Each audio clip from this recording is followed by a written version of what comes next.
turabashimiye aho muherereye hose, Imana ibaho umugisha.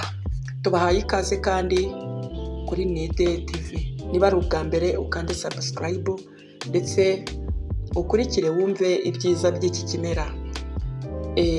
Uyu munsi wa none turebeye hamwe ikimera bita urumogi. Mu rurimi rw'amahanga byitwa cannabis. Uyu munsi wa none hari ibihugu bimwe na bimwe bitajya byemera iki gihingwa ko cyamera mu gihugu batuyemo, ariko hari n'ibindi bihugu byateye imbere ndetse bihinga iki gihingwa ku bwinshi. Hari abavuga yuko iyo bafite urumogi baba bafite zahabu munsi y'urugo. Hari abandi rwose baruhinga babigize bizinesi kandi itari y'amafaranga makeya. Ntabwo nje kurwamamaza, ariko uyu munsi wa none tugiye kurebera hamwe urumogi nk'ikimera twahawe n'Imana kugira ngo kibashe gufasha mwene muntu mu buzima bwa buri munsi. Urumogi rukoreshejwe neza rwagira akamaro karenze. Urumogi rukorwamo imiti, ibinini biri mu bwoko buhanitse. Harimo za drobinore, harimo marinore, harimo exobile, harimo satiragisi, harimo akompureya, harimo acide agenike, harimo cannabiole. Ni ubwoko bw'ibinini bihenze mu isi kandi bihanitse, biba byakozwe mu rumogi. Urumogi rero ni icyatsi kimera kivuye mu butaka. Iyi ni imari idasanzwe. Urumogi abenshi hari abarunywa nk'abanywa icyayi, hari icyo baba bashaka. Abandi bagafata imbuto zarwo bakazikwikira mu nkono yabugenewe, ubundi bakaziresa bakazitumura. Abo nabo hari icyo baba bakeneye, hari n'icyo baba bashaka. Hari abandi nabo bafata amababi yarwo bakayashyira mu mazi bakayanywa. Abo nabo hari icyo abamarira. Mu ngeri zitandukanye urumogi rufite akamaro. Tugiye kurebera rero hamwe akamaro k'urumogi mu mibereho ya muntu. Urumogi rufite imimaro myinshi igera kuri 30, ariko uyu munsi reka twibande kwifite akamaro cyane kandi igaragarira ijisho ry'umuntu. Urumogi nk'umuti w'ibyatsi rukangura ubwonko. Urumogi rukangura ubwonko. Hari igihe cyateye nko mu myaka y'ibihumbi ya za 2000 ugasanga abana bavuka abenshi baburwamo bameze nk'amadebire, baburwamo. Ariko buriya ngo iyo ubonye umwana wawe yerekeza kuri iyo ndwara yo kuba yaba debire, ababakoma akababika urumogi kugira ngo amenye koko ni debire cyangwa se siyo. Iyo atari debire abona impinduka kandi zifatika. Urumogi rwose ku idebire hari ibyo ubona, hari n'ibyo ubona bindi bidasanzwe. Urumogi, uwo mwana umeze gutyo baramufata bakamuha amababi y'urumogi. Iyo ari debire biragaragara, ukamenya ko ubwonko bwe bwibasiwe n'indwara cyangwa se ibindi bintu. Urumogi kandi rutera apeti. Aba bana baba bananiwe kurya bakavuga ngo ni ubuyoka, ni iki. Uramufata ukamuha amababi y'urumogi, akayiko kamwe, tisipuni kaba gahagije. Ubundi umwana akarya uko ubishaka. ndetse akajya no kwisabira. Urumogi kandi rugabanya ububabare. Urumogi rukorwamo imiti cyane y'ibinya. Urumogi rukorwamo ikinya. Urumogi rugabanya ububabare. Iyo uri kubabara ahantu ugafata amababi y'urumogi ugasiritaho, ukongera ugasiritaho, aho hantu ujya ukumva haracwendetse. Urumogi kandi ni rwiza ku bihaha. Iyo ufashe imbuto z'urumogi ukazisekura ukazinywa nk'icyayi, ku muntu ugira bronchite, ku muntu uziba mu gihe cy'imvura, ku muntu bavuga ngo yarwaye asima, urumogi ni umuti. Urarufata ugasekura imbuto zarwo cyangwa se ukazisya ukazinywa nk'uri kunywa agakawa cyangwa se icyayi cya mukaro. Ako kanya iyo wazibye urazibuka. Urumogi ni rwiza ku barukoresha nk'uko bigomba. Urumogi rugabanya ibiro. Aba bantu barwaye obesite bakagira n'imisago y'ibiro, babwirizwa kunywa icyayi cyavuye mu rumogi. Ahaho iki cyayi ufata amababi y'urumogi ukayasekura, wamara kuyasekura ukayanika, ukajya uyateka nk'utetse icyayi cya mukara.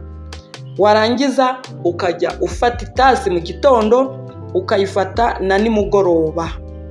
Icyo gihe ibiro ubura ahantu birigitiye. Urumogi rugabanya isukari mu mubiri. Iyo urwaye ufite ibibazo by'isukari mu mubiri, urumogi urunywa nk'icyayi. Ufata n'ubundi ya mababi yumye y'urumogi ukayasekura ukajya uyanywa. Urayanywa iminsi 14 ubona impinduka kandi zifatika, zigaragara. Urumogi kandi rugabanya umuvuduko w'amaraso. Urumogi rugabanya umuvuduko w'amaraso. Aho uko bigenda urarufata ukaruvuguta. Uvuguta amababi yarwo. Warangiza ukajya ufata akayiko kamwe mu gitondo, akandi saa sita, akandi nimugoroba. Uraruvuguta, urunywa ari utuzi tw'icyatsi. Iyo uzi ko ufite umuvuduko w'amaraso, urunywa ari utuzi tw'icyatsi. Urumogi rwubaka abasirikare, rugatanga abasirikare b'umubiri, rugatanga ubudahangarwa bw'umubiri, hanyuma rukaba rwabasha kurwanya kanseri. Umuntu ufata urumogi ntabwo ahura n'indwara ya kanseri. Urumogi kandi ruvura irungu n'ubwihebe. Iyo uba mu bwihebe, ukaba mu bwihebe, iyo ufashe urumogi urasanyuka. Iyo ufashe urumogi urasanyuka, ibyishimo biraza. Urumogi rufasha abantu bageze mu zabukuru, cyane abibasiwe n'indwara yitwa gurogoma cyangwa se arizema. Iyi ndwara yibasira abantu bageze mu zabukuru, akagenda neza ubwonko bukaba futi, bugatsibamwa ku buryo niyo waba uri umwana we atakwibuka. Iyi ndwara ni indwara igenda ikibasira igice cy'ubwonko, ububiko bw'ubwonko bugahanagurika, buri kimwe cyose kikava mu mutwe we. Izi ndwara rero zivurwa n'urumogi. Urumogi kandi ruvura rubagimpande. Abantu bibasirwa n'ibinya by'uruhande rumwe, ndetse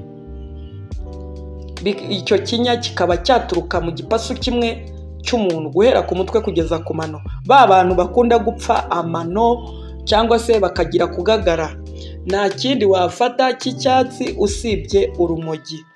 Ibi nabyo ubinywa ari ibyatsi bibisi, ni imivuguto warangiza ukajya usomaho inshuro 3 ku munsi mu gihe cy'iminsi 14.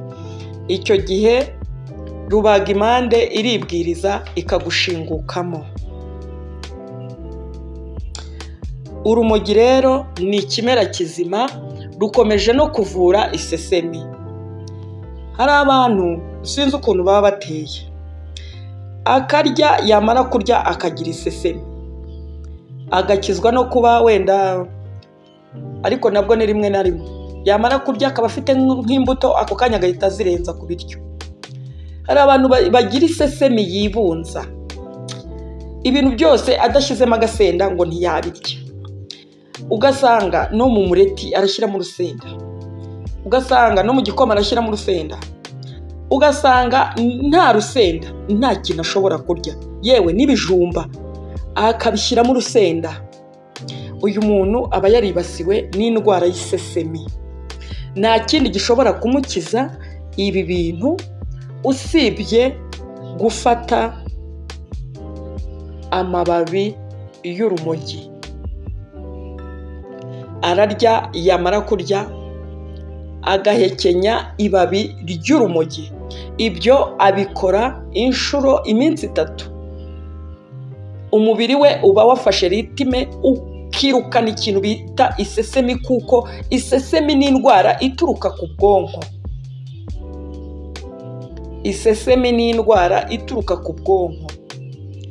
Icyo gihe iyo amaze kurya agahita afata ibabi ry'urumogi akarihekenya, n'ejo akabikora, n'ejo ubundi akabikora, iyo ndwara imushingukamo. Urumogi kandi ruvura indwara y'igicuri. Ku batakizi, bamwe bavuga ko igicuri ari indwara y'ubwonko, ariko hari n'igicuri giterwa n'abadayimoni. Iyo ari igicuri giterwa n'indwara y'ubwonko, kubura amaraso mu bwonko se, umuntu akaba yakikubita hasi akajya muri koma. Ariko hari n'indi ndwara iza bakayita igicuri, kandi ari amadayimoni aba yibye umuntu w'imbere. Iyo ari indwara y'ubwonko iri kugutera igicuri, iki gihe ufata urumogi, nabyo ubinywa ari ibyatsi, uravuguta ukanywa. Urumogi kandi rumara ubwoba. Urumogi rumara ubwoba. Iki gihe ukuntu ruvura indwara y'ubwoba biratandukanye cyane rwose, biterwa n'icyo rugiye kumara mu mubiri w'umuntu. Iyo umuntu akunda kugira ubwoba, hari ibyo yatinye, hari ibyo ari gutekereza, ariko akajya abona umusaruro waza kuba mubi, urumogi rutuma ubwoba rushira. Icyo gihe urumogi ntabwo barunywa mu cyayi, nta nubwo baruvuguta, ahubwo uragenda ugafata agapapuro keza cyangwa se inkono y'urumogi yabigenewe, ukagenda ugafata imbuto z'urumogi, wamara kuzifata ukazisekura,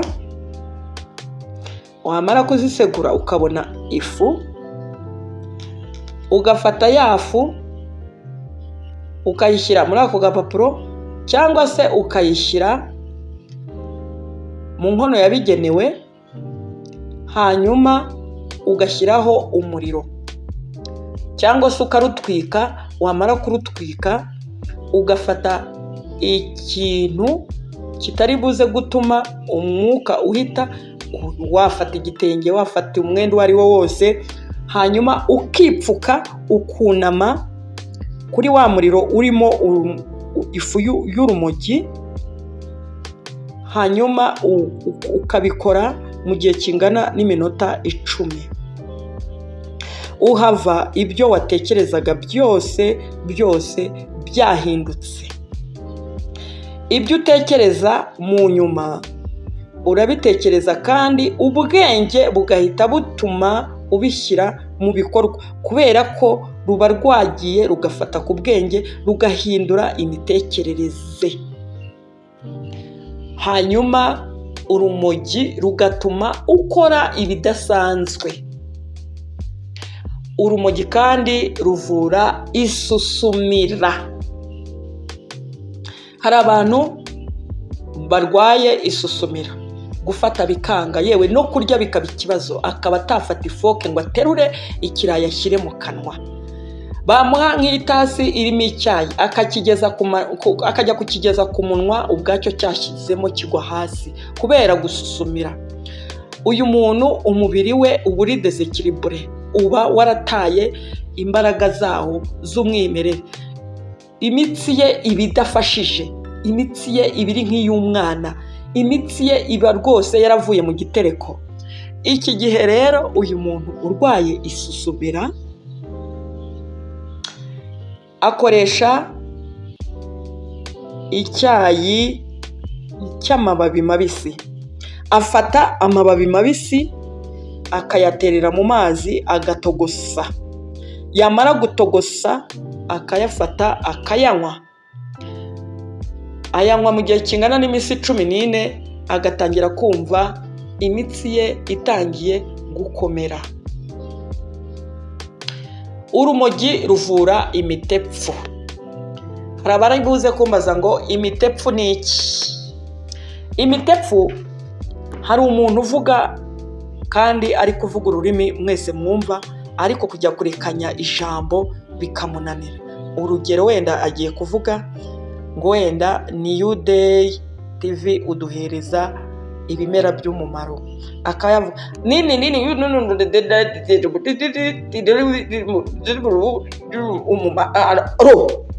akavuga uko.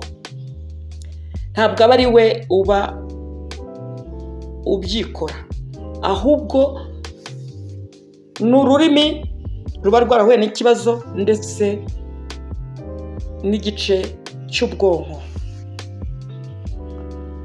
Iki gihe umuntu ameze gutya akoresha imbuto z'urumogi. Arazifata akazikoramo ifu, iyi fu akajya ayinywa mu cyayi. Arayinywa, uko iminsi ishira ayinywa akagenda agorora, kuko ruragenda rugakora akazi karwo mu mivugire ye. Urumogi rero ibihugu bimwe birufata nk'imari ishyushye, imari ihenze. Bamwe bati ni zahabu, tugomba kurufata neza. Abandi bati ni imiti ihambaye, tugomba kubihinga ku bwinshi. Abandi bati urumogi rurakarama. Ariko hari n'ahandi urumogi rutemewe namba, rufatwa nk'ibindi bintu bishobora kugumura abaturage, rushobora guteza umutekano muke, ndetse rukaba rumwe mu mari zihigwa na polisi. Kuba rukoresha rero urumogi rufite akamaro kanini.